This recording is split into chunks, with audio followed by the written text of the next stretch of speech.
2차 세계대전 때의 일입니다. 2차 세계대전이 시작되고 엄청난 기세로 독일이 유럽을 점령하는 가운데 독일을 막을 수 있는 유일한 희망은 그 시기에는 영국밖에 없었습니다. 이런 상황을 알고 독일은 영국을 무력화시키기 위하여서 도버 해협을 건너서 이제 영국을 갖다가 폭격하기 시작했는데요. 그 가운데 영국의 수도는 런던은 어마어마한 폭격에 시달리게 되었습니다. 그리고 그 런던이라는 도시가 그 가운데 폭격 속에서 완전히 이제 무너지게 되었습니다. 1940년 8월부터 시작해서 10월까지 그 2개월간 계속해서 엄청난 폭격을 퍼붓게 되었는데요. 실제 그래서 런던에서 살아가던 사람들은 그 가운데서 일상의 삶을 살아가기에는 너무나 힘든 상황에 처하게 되었습니다. 도시 자체가 이제 폐허가 또 황폐해져 버린 것이죠. 하지만 그 공포와 공황의 시간을 넘어서 이 영국은 그 독일의 폭격을 이겨내게 됩니다. 독일의 그 폭격을 이겨낼 수 있었던 여러 가지 이유가 있었는데요. 세 가지를 이야기하는데 첫 번째는 무엇이었냐면 영국의 전투기가 독일의 전투기보다 우월했다는 것입니다. 그리고 두 번째는 언제 어디서 독일군의 이 폭격기가 오는지에 대해서 알 수 있는 그 레이더가 이 도버 해협 쪽에 이렇게 설치되어 있었다고 합니다. 그래서 이 독일의 폭격기가 이 해협을 갖다가 날아오면 그 가운데 이제 영국 이제 전투기가 준비를 하고 있었던 것이죠. 그리고 이 세 번째가 이 많은 이제 역사가들 또 평가하는 분들이 많이 이렇게 또 중요하다고 이야기를 하던데요. 이 독일의 폭격을 이겨낼 수 있었던 가장 큰 힘은 어디에서 왔는가라고 이야기를 할 때 그 공포와 공황의 시간을 묵묵히 이겨낸 그 영국의 시민 정신 때문에 그 런던에서 그 가운데 끊임없이 그 공황 가운데 그 공포 가운데 그 폭격의 그 어려운 가운데서도 일상을 지키며 묵묵하게 살아갔던 그 영국 시민의 정신으로 말미암아 그 독일군의 폭격을 이겨냈다, 이렇게 이야기를 하고 있습니다. 정말 그 쉽지 않은 삶이었을 것 같습니다. 그죠? 그래서 폭격이 되어서 그 모든 그 시내가 모든 집들이 다 파괴가 되온 거예요. 그래서 이제 영국의 이제 런던에 있는 시민들이 그때는 이제 지하철이 있었는데 지하철로 내려와서 살았다고 합니다. 그래서 지하철에서 자고 또 지하철에서 일어나서 또 출근하고 그 가운데 영국에서는 계속해서 그 시민들에게 무엇을 이야기했냐면 일상을 유지해라, 일상의 삶을 유지하라고 끊임없이 이렇게 메시지를 전달했다고 하는데요. 그 시기의 사진을 제가 몇 장 이렇게 구해봤는데 이제 정말 장난이 아니더라고요. 한번 좀 띄워주시겠습니까? 네, 이 폭격을 맞은 가운데서도 이 상점에 이렇게 문을 열어놓고 있고, 그 다음 사진도 한번 띄워주십시오. 예, 서점이 폭격을 맞았는데 그 가운데 대학생인 것 같아요. 가가지고 앉아서 공부를 하고 있는 거예요. 일상을 갖다가 유지하기 위해서 노력하고 있는 것이죠. 또 세 번째 사진도 보여주시기 바랍니다. 완전히 폐허가 되었는데 이 우유배달원입니다. 우유배달원. 그래서 아침에 동일하게 일상의 삶을, 우유배달을 하는 일상의 삶을 살아갔던 것이죠. 여러분, 어떻게 보면 황폐해진 삶입니다. 폐허가 된 삶이에요. 그 삶을 바라보면서 그 마음이 어떻겠습니까? 정말 상상이 안 될 것 같아요. 상상이 안 될 것 같아요. 만약에 저희 수정빛 교회가 이렇게 폐허가 되었다. 진짜 끔찍할 것 같습니다. 어떻게 만든 곳인데, 어떻게 가꾼 곳인데, 그죠? 다시 뭐 폐허가 된 다음에 다시 가꾸라면 가꾸시겠습니까? 자, 우리 성도님들 처음부터 다시. 쉽지 않을 것 같아요. 무엇보다도 마음이 무너져서 힘들 것 같습니다. 그런데 그런 어려움 가운데서 이들이 묵묵히 일상의 삶을 살아가고 그 공포와 공황을 이겨낼 수 있었던 힘은 어디에서부터 왔던 것일까요? 다른 것이 아니라 보니까 그 시대에 그 영국 사람들이 가장 이 자랑스러워하는 수상 한 명이 나오죠. 누구입니까? 처칠입니다. 처칠 수상이 나와서 이 영국 사람들이 참 이 처칠을 갖다가 많이 의지했다고 합니다. 그래서 끊임없이 이 시민들에게 그 마음이 무너지지 않도록 그 영혼을 위하여서 끊임없이 도전을 줬다는 것입니다. 처칠이 연설을 너무너무 잘했다고 하더라고요. 그래서 그 연설을 듣고 그 가운데 영국에 있는 수많은 사람들이 마음이 주저앉을 수 있었는데 그 연설을 통하여서 마음을 갖다가 고치시키고 그 영혼을 고치시키고 그 가운데 어려움이 있지만 그 어려움을 갖다가 담대하게 이겨내는 일들을 그 가운데 행하였다고 하는 것이죠. 처칠의 연설이 많이 있는데 그 가운데 유명한 연설 하나가 있습니다. 딩케르크라고 하는 곳에서 연합국 40만 명을 갖다가 철수시키는 작전을 이제 행하였는데요. 그 작전을 갖다가 성공적으로 이렇게 치르고 난 이후에 이 처칠이 하원에서 연설했던 연설인데요. 이 연설문이 이 영국 사람들에게 참 힘이 되었나 보더라고요. 제가 한번 읽어드리도록 하겠습니다. 이런 연설문입니다. 우리는 끝까지 나아갈 것입니다. 우리는 프랑스에서 싸울 것입니다. 우리는 바다와 대양에서 싸울 것입니다. 우리는 더 큰 자신감과 더 큰 힘으로 공중에서 싸울 것입니다. 어떤 대가를 치르더라도 이 섬을 지켜낼 것입니다. 우리는 해변에서 싸울 것입니다. 우리는 상륙 지점에서 싸울 것입니다. 우리는 들판과 거리에서 싸울 것입니다. 우리는 언덕에서 싸울 것입니다. 우리는 결코 항복하지 않을 것입니다. We shall never surrender. 이 이제 문장이 영국 사람들을 갖다가 이렇게 세우는 문장이었다고 합니다. 우리는 결코 항복하지 않을 것입니다. 우리의 일상의 모든 것이 폐허가 되고 우리의 일상의 모든 것이 싸움터가 된다 할지라도 그 싸움터에서 우리는 물러나지 않을 것이고 그 가운데서 우리는 항복하지 않을 것이고 우리는 끝까지 투쟁할 것입니다라는 그 한마디가 여러분 그 가운데 이제 모든 유럽이 독일에게 상킴을 당하는 가운데 희망이 없고 소망이 없어 보이는 그 상황 가운데 영국 사람들에게 힘을 주는 문장이었다라고 이야기를 하는 것이죠. 그리고 어떻게 해요? 영국이 나중에 승리하지 않습니까? 연합군이 승리하지 않습니까? 사람은 영적인 존재입니다. 아무리 환경이 좋다 할지라도 여러분 아무리 환경이 풍성하다 할지라도 영혼이 무너져 내리면요 그 인생은 무너지는 거예요. 하지만 우리의 삶에 고통과 고난과 그 가운데 어려운 상황이 아무리 밀어 닥쳐온다 할지라도 우리의 영혼이 지켜지고 우리의 영혼에 생명력이 가득하고 우리의 영혼이 무너지지 아니하면 그 인생은 절대 무너지지 않습니다. 여러분 그것을 보여주고 있는 거예요. 수많은 사람들이 왜 영국이 이겼냐? 그래 전투기도 좋고 그 가운데 레이더도 좋지만 가장 핵심적인 것은 무엇이냐면 시민들의 마음이 무너지지 않았다는 것입니다. 그 마음을 지켰다는 것이죠. 우리는 승리할 것이다. 우리는 항복하지 않을 것이다. 그래서 우리의 이 영혼을 지켜나가고 영혼을 우리가 살피는 것이 너무너무 중요한 것이다 라는 것을 이 이야기가 우리 가운데 보여주고 있는 것입니다. 사랑하는 성도 여러분, 그런데 어떻습니까? 우리가 우리의 영혼을 힘있게 관리하는 것 쉽습니까? 어렵습니까? 어렵죠. 쉽지 않습니다. 그렇죠? 항상 우리의 삶에서 우리는 관계 가운데 우리의 상황 가운데 끊임없이 도전을 받고 끊임없이 그 가운데 상처를 받고 그 어려운 가운데서 우리의 마음이 무너지는 것을 우리는 경험하게 되는 것이죠. 쉽지 않은 거예요.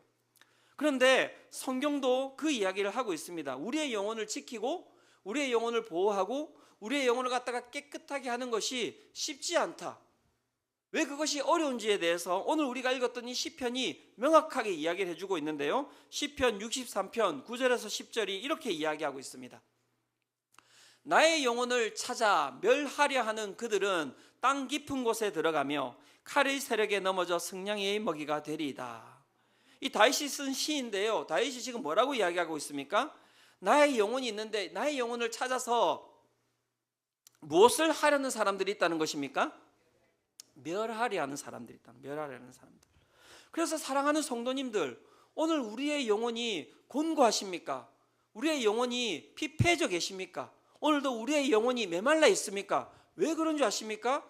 우리의 영혼을 끊임없이 공격하는 세력이 있기 때문에 그런 것입니다.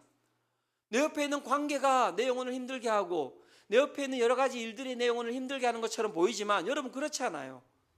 사람이 아니라 그 사람의 이면에 있는 또 다른 여러분 우리를 공격하는 세력이 있다는 것입니다. 어둠의 권세가 있습니다. 죽음의 권세가 있습니다. 그 권세가 끊임없이 나에게 찾아와서 나의 영혼을 갖다가 어떻게 해요? 고통스럽게 하고 나의 영혼을 멸망시키기 위해서 힘을 쓰고 있다는 거예요. 그래서 우리가 영적으로 여러분 깨어 있어야 하는 것입니다.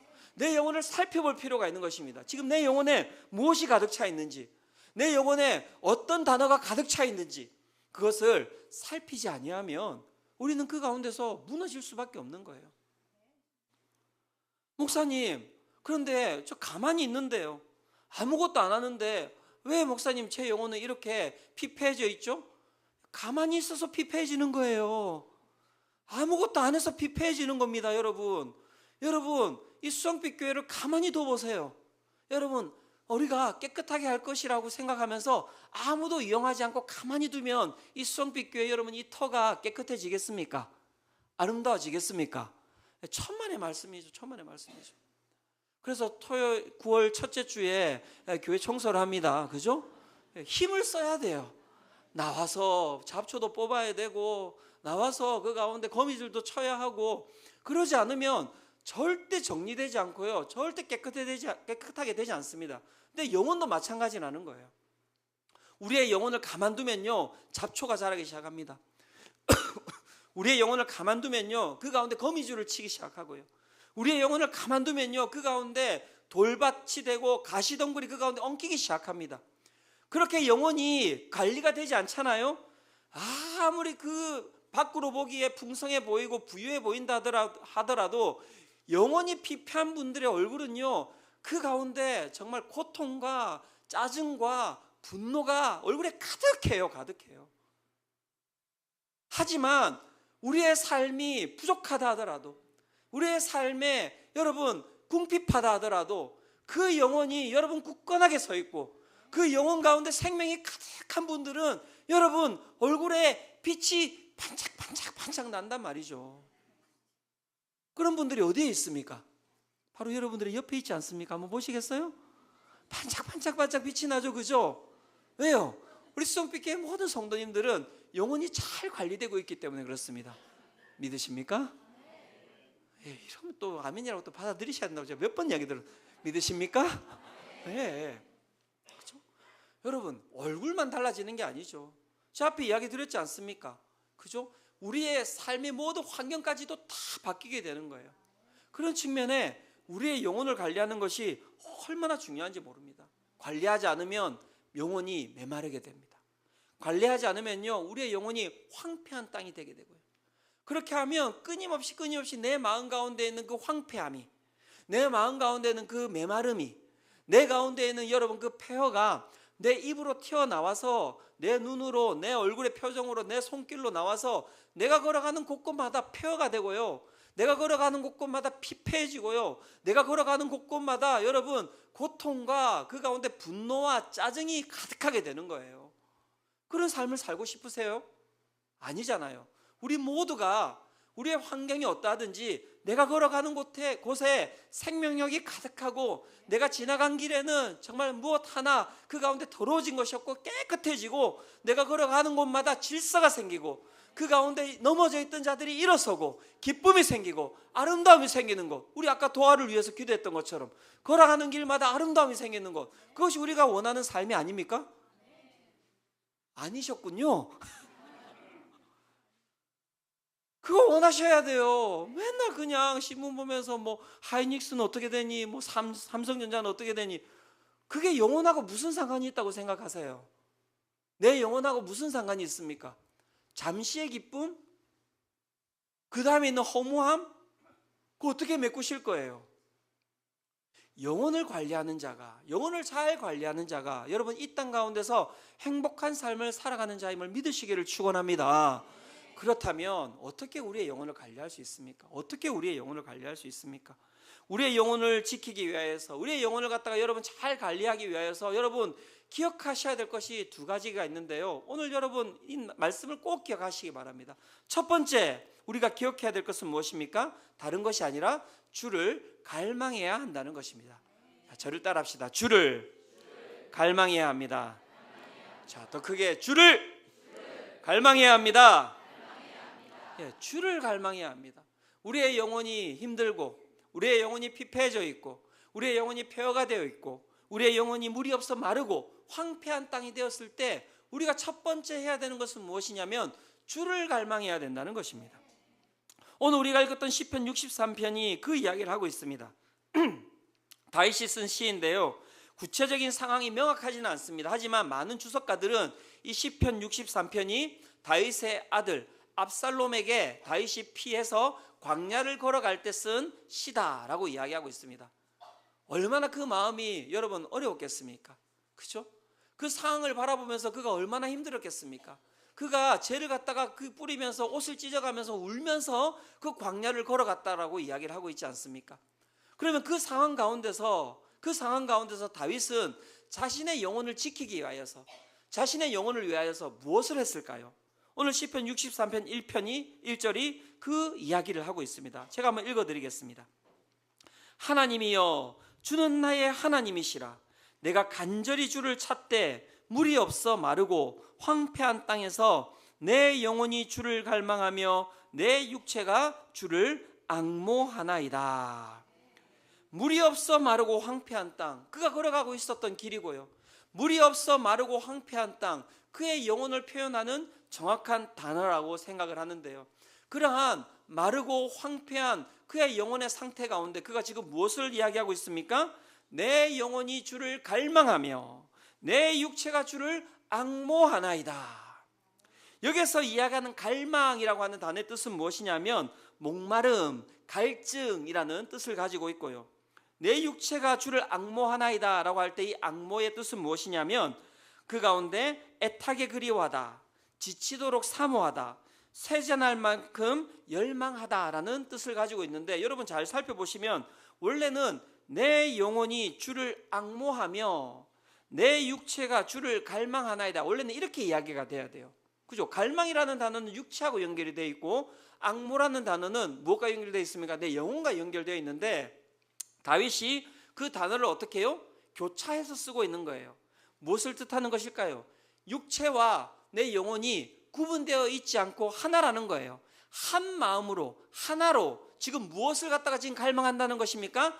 여호와 하나님만을 애타게 갈망하는 것, 그것이 지금 자기가 해야 될 지금 일이라고 이야기를 하고 있는 것이죠. 여러분, 갈망한다는 것이 무엇일까요? 다른 것이 아닙니다. 우리 방금 도화가 나왔지만 우리 아이들이 갈망이 무엇인지를 정확하게 이야기해 줍니다. 그렇죠? 아이가 엄마를 찾을 때 여러분 다른 게 필요합니까? 필요 없습니까? 필요 없죠. 엄마 외에는 그 아이의 울음을 그칠 만한 게 없습니다. 아빠 안 돼요. 안 돼요. 뭐 먹을 거 다 안 돼요. 기가 막히더라고요. 뭐 형제가 아니 목사님 제가 훨씬 더 제 자녀를 위해서 이렇게 애를 많이 썼는데 결국에는 얘 입에서 나오는 건 엄마를 찾더라고요. 이렇게 기가 막히죠. 저희 첫째 둘째 다 이제 모유 수유를 했는데요.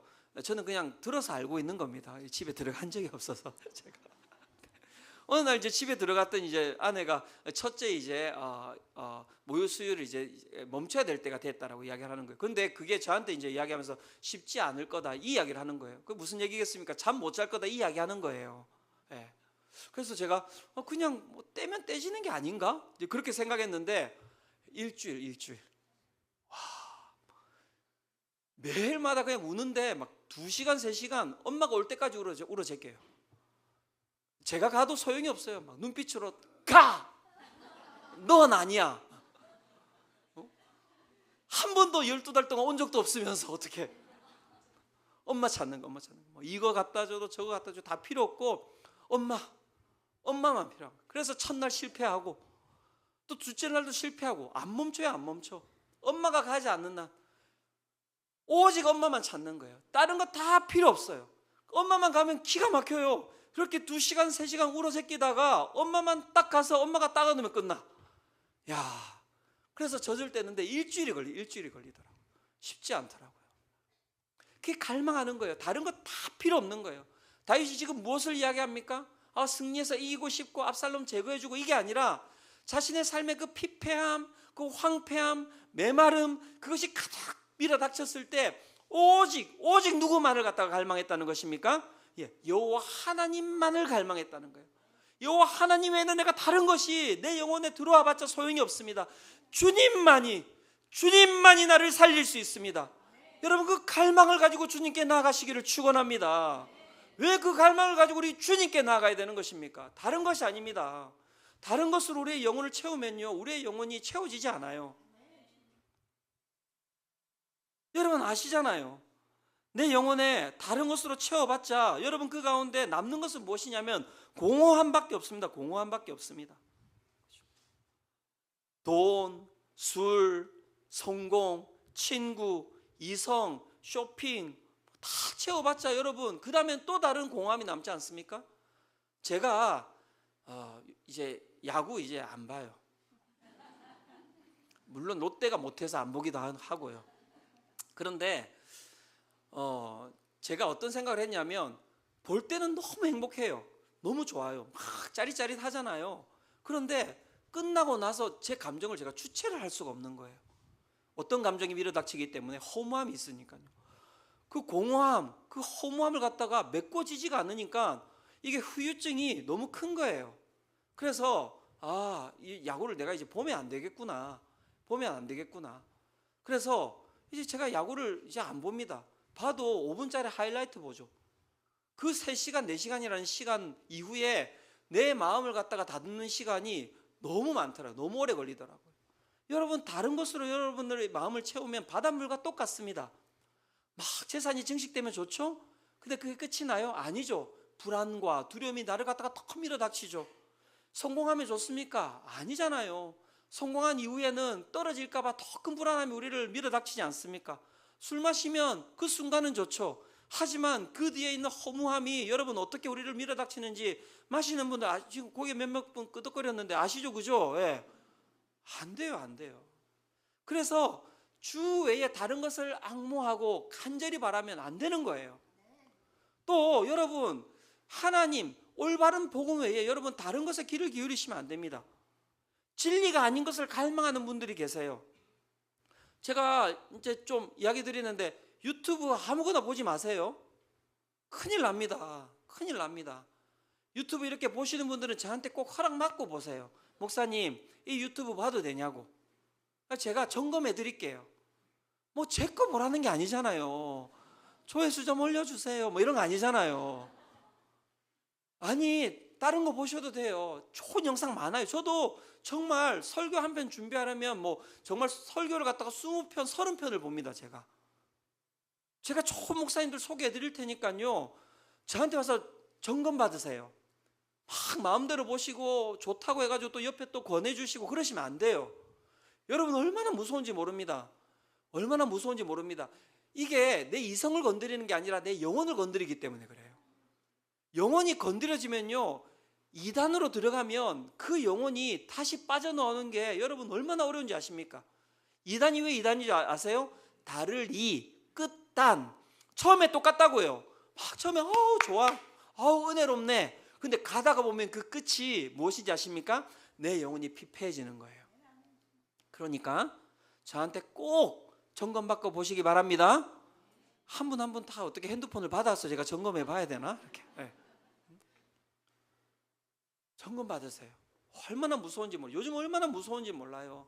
왜곡되고 이단, 사이비 같은 그런 메시지가 너무너무 우리를 현혹할 수 있고요. 그 가운데 내 감정을 건드려 가지고 여러분 그 가운데 빨려 들어가면 벗어날 수가 없어요. 벗어날 수가 없어요. 인간이 여러분 우둔합니다. 얼마나 우리가 연약한지 꼭 기억하셔야 됩니다. 그래서 우리가 가지고 있는 우리의 이 갈증을, 이 영혼을 갖다가 여러분 세상의 것으로 왜곡된 진리로는 채우면 채워지지 않는 거예요. 그래서 누구에게 다 가야 됩니까? 여호와 하나님께로 나아갈 때 우리의 영혼이 회복될 줄로 믿습니다. 우리의 영혼이 치유될 줄로 믿습니다. 그것에 대해서 다윗이 명확하게 이야기하고 있는 거예요. 시편 63편 3절 뭐라고 이야기하고 있습니까? 주의 인자하심이 무엇보다 나음으로 생명보다 나음으로 내 입술이 주를 찬양할 것이라.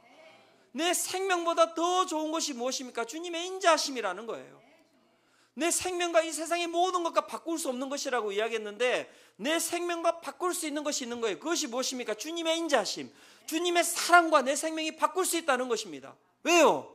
하나님의 인자하심과 하나님의 사랑은 나의 그 생명을 어떻게 해요? 다시 살릴 수 있는 능력이 있으신 분이시기 때문에 여러분 언제든지 나의 모든 것을 다 드린다 할지라도 하나님께서는 그 모든 것을 다 받으시고 끝내는 것이 아니라 더 큰 은혜로 더 큰 능력으로, 더 큰 회복으로, 더 큰 생명으로 우리를 덮으실 줄로 믿습니다.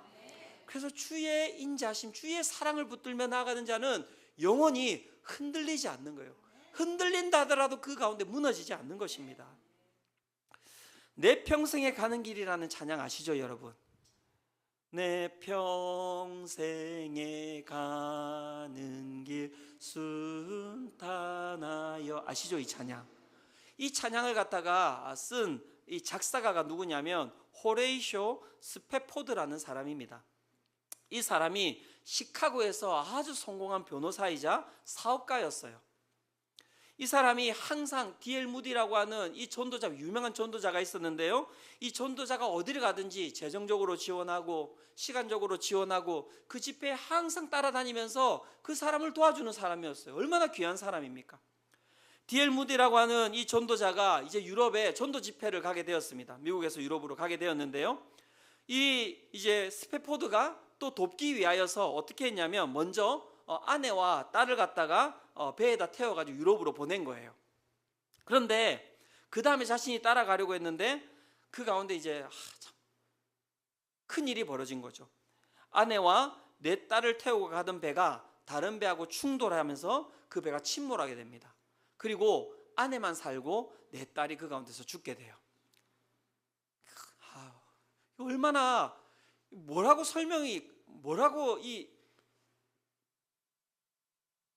아무 말도 할 수 없는 상황 아닙니까? 마음이 얼마나 무너졌겠습니까? 여러분, 이 마음을 살릴 수 있겠습니까? 그런 상황 가운데서도 이 스페포드는 이 D.L. 무디를 돕기 위하여서 유럽으로 건너가게 되는데요, 유럽으로 가는 항해 중에 이 내 딸이 희생된 바다 부근을 갖다가 지나게 되었던 거예요. 그 바다 부근을 지나며 깊은 슬픔 속에서 쓴 시가 바로 이 찬양곡입니다.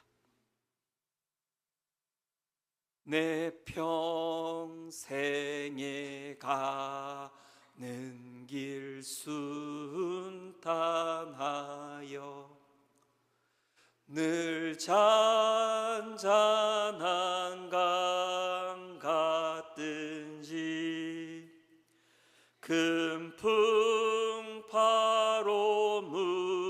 무섭고 어렵든지 나의 영혼은 늘 편하다.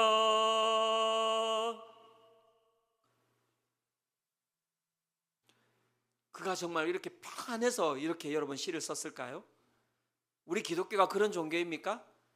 주님만 믿으면 갑자기 고통이 있으세요? 한 번에 싹 사라지고 그 이야기하고 있는 것일까요? 아니에요. 그의 마음은 이미 황폐화되어 있을 것입니다. 그의 마음은 이미 피폐한 모습으로 있었을 거예요. 그의 마음은 죽음보다도 더 깊은 곳으로 들어가서 그 수월에서 그의 영혼이 거하고 있었을 것입니다. 그런데 그 지옥과 같은 그 죽음의 그 깊은 늪에서 그가 벗어날 수 있는 길이 무엇일까라고 생각했을 때 그 길은 하나밖에 없는 거예요. 무엇밖에 없습니까? 여호와 하나님을 갈망하는 것밖에 없는 거예요. 그 순간 주님을 붙들지 아니하면 살 수 없기에 하나님만이 이 고통 가운데서 나를 붙들어 주실 수 있으시기에 그는 주님을 붙들며 나아가는 것이지요. 지금의 내 삶이 이해가 되지 않고 내 삶의 모든 것들이 그 가운데 끊임없이 아픔으로 다가오지만 주님 다시 오실 그날에 내 삶의 모든 것이 그 해결될 것이고 모든 것이 이해될 것이고 무엇보다도 그 앞서가 나보다 앞서가 내 사랑하는 딸을 만날 것이라는 믿음이 있기에 그는 이렇게 시를 쓰며 그 딸들이 수장된 그곳을 지나갔던 것입니다. 그의 고백이 이 찬양의 4절에 이렇게 나와 있습니다. 저 공중에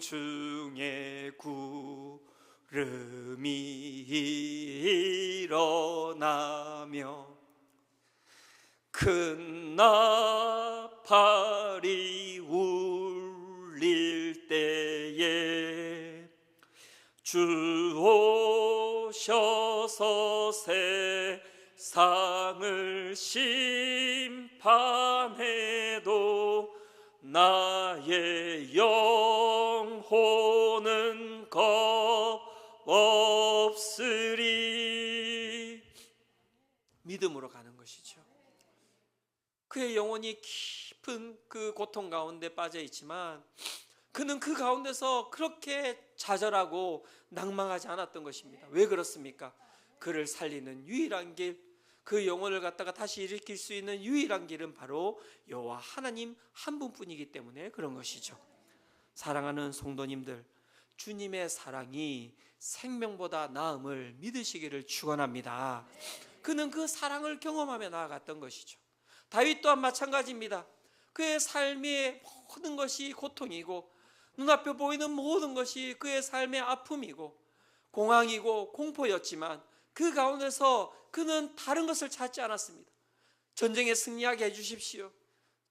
내 아들을 갖다가 주님 제거해 주십시오. 그것이 아니라 주님, 오늘도 내 영혼을 피폐하게 하고 내 영혼을 황폐하게 하는 죽음의 권세 가운데서 오늘도 내가 할 수 있는 것은 다른 것이 없습니다. 주님을 갈망하며 나아가오니 나의 생명보다 나으신 주님의 인자하심이 나의 삶을 덮어서 나를 일으켜 세워 주시옵소서.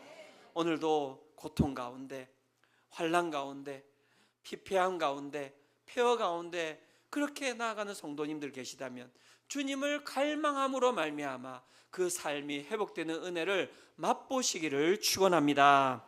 두 번째, 우리의 영혼을 지키기 위하여서 기억해야 될 것은 무엇입니까? 다른 것이 아니라 성소로 나아가야 한다는 것입니다. 자, 저를 따라합시다. 성소로 나아가야 합니다. 성소로 나아가야 합니다. 성소로 나아가야 합니다. 다른 곳으로 가면 안 됩니다. 다른 것으로 나를 채우기 위해서 가시면 안 돼요. 어디로 가야 됩니까? 성소로 가야 한다는 것입니다.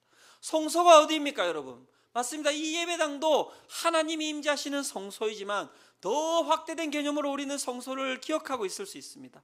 예수 그리스도께서 거하시는 모든 것이 여러분 성소임을 기억하시기를 축원합니다. 고린도전서 3장 16절에 이렇게 이야기하고 있지 않습니까? 너희는 너희가 하나님의 성전인 것과 하나님의 성령이 너희 안에 계시는 것을 알지 못하느냐. 하나님이 우리 마음 가운데 계시다면 우리가 거하는 모든 것이 하나님의 임재가 있는 성소임을 기억하시기를 축원합니다. 우리의 침대 위가 하나님의 성소입니다. 우리가 있는 거실이 하나님의 성소입니다. 설거지를 하고 있는 그 싱크대가 하나님의 성소입니다. 출퇴근하는 차 안이 하나님의 성소이고요, 일하는 그 사무실과 내가 일하는 작업장이 바로 하나님의 성소이며, 고통받는 그 응급실과 아파 누워있는 침상에 내 영혼에 하나님께서 함께하고 계시다면, 내 영혼에 성령이 충만하시다면 그곳이 하나님의 임재가 거하는 성소임을 기억하시기를 축원합니다. 즉 우리의 삶의 모든 것이 하나님의 성소인 것입니다. 오늘도 일을 하시는데 그 가운데 불안함이 있으십니까? 왜 그곳에서 하나님을 만나지 않으십니까? 오늘도 가정에 불화가 있습니까? 가정에 어려움이 있습니까? 관계에 어려움이 있습니까? 왜 그 관계 가운데서 하나님의 성소 가운데로 가지 않으십니까? 오늘도 우리의 가정이, 오늘도 우리의 환경이 피폐해져 가고 있습니까?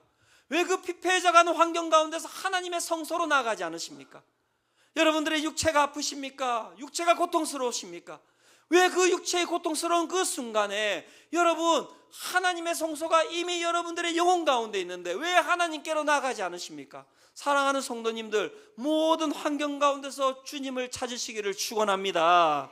그럼 주님을 찾는다는 것은 무엇을 뜻하는 것입니까? 그 가운데 우리의 영혼을 회복시키는 것은 무엇을 이야기하는 것입니까? 오늘 다윗이 이 이야기를 하고 있는 것입니다. 성소로 나아갈 때 우리가 해야 하는 것이 무엇이냐? 다른 것이 아니라 주를 찬양해야 한다는 것입니다. 시편 63편 3절에 이렇게 이야기합니다. 주의 인자하심이 생명보다 나음으로 내 입술이 주를 찬양할 것이라. 시편 63편 4절입니다. 이러므로 나의 평생에 주를 송축하며 주의 이름으로 말미암아 나의 손을 들리이다. 시편 63편 5절입니다. 골수와 기름진 것을 먹은과 같이 나의 영혼이 만족할 것이라. 나의 입이 기쁜 입술로 주를 찬송하되. 시편 63편 6절입니다. 내가 나의 침상에서 주를 기억하며 새벽에 주의 말씀을 작은 소리로 읊조릴 때에 하오리니 7절 주는 나의 도움이 되셨음이라. 내가 주의 날개 그늘에서 즐겁게 부르리이다. 사랑하는 성도님들, 우리의 영혼을 여러분 생명으로 북돋는 그 길, 우리의 영혼 가운데 힘을 내게 하는 그 힘, 그 영국 런던에 있었던 수많은 시민들이 2차 세계대전 가운데 여러분 피폐한 그 상황 가운데서 힘을 낼 수 있었던 것이 윈스턴 처칠의 그 여러분 그 이야기 때문이라면, 그 연설 때문이라면, 오늘 이 땅을 살아가는 우리의 삶이 피폐해져 있다면 그 영혼을 갖다가 여러분 회복시킬 수 있는 유일한 길은 여러분 하나님을 찬양할 때 우리의 영혼이 회복될 줄로 믿습니다. 우리의 영혼이 살아날 줄로 믿습니다. 그때 영혼이 고무가 되는 거예요. 고치가 되는 것입니다. 7, 8월을 지나가면서 제가 끊임없이 제 영혼과 육체를 갖다가 추스르기 위해서 노력했는데요, 쉽지 않더라고요. 체력이 잘 올라오지 않고요, 영적인 메마름도 잘 가시지가 않는 거예요. 그런데 그 제 영혼을 갖다가 뚫어내는 시기가 있었습니다. 제 영혼을 넘어서 제 육체를 갖다가 그 가운데 힘있게 그 가운데 세울 수 있는 시기가 있었는데요, 다른 때가 아니라 바로 국내 선교였습니다. 또 몇몇 분들은 그래 또 저러면서 국내 선교 또 가자고 이야기하는 거 아니야? 뭐. 그게 아니라요, 국내 선교를 가서가 아니라 제가 이제 팀을 보내고 나서 저는 또 뒤에 좀 정리할 부분이 있어서 정리하고 제가 이제 혼자 차를 타고 내려가는데, 저희가 의성까지 내려가는데 한 3시간 반에서 한 4시간 걸리지 않습니까? 이 3시간 반에서 4시간 가는 동안에 제가 뭐 했겠습니까? 찬양 리스트 쫙 놔두고 그 가운데 한 20곡 정도 쫙 이렇게 돌려놓고, 그 다음에 차 스피커도 엄청 크게 내 목소리 안 들리도록, 내 음치 안 들리도록 큰 소리로 막 찬양하고, 그 가운데 막 드럼이 막 나오면 왼쪽 발은 어쨌든 쉬고 있으니까요 하면서 막 박수도 치고 찬양하면서 막 내려가는데요, 막 영혼이 살아나는 거예요. 영혼이 살아나는 거예요. 여러분 해보시기 바랍니다. 가끔씩 한 30분 가지고는 안 돼요. 한 4시간 정도 해요. 4시간. 기가 막혀요.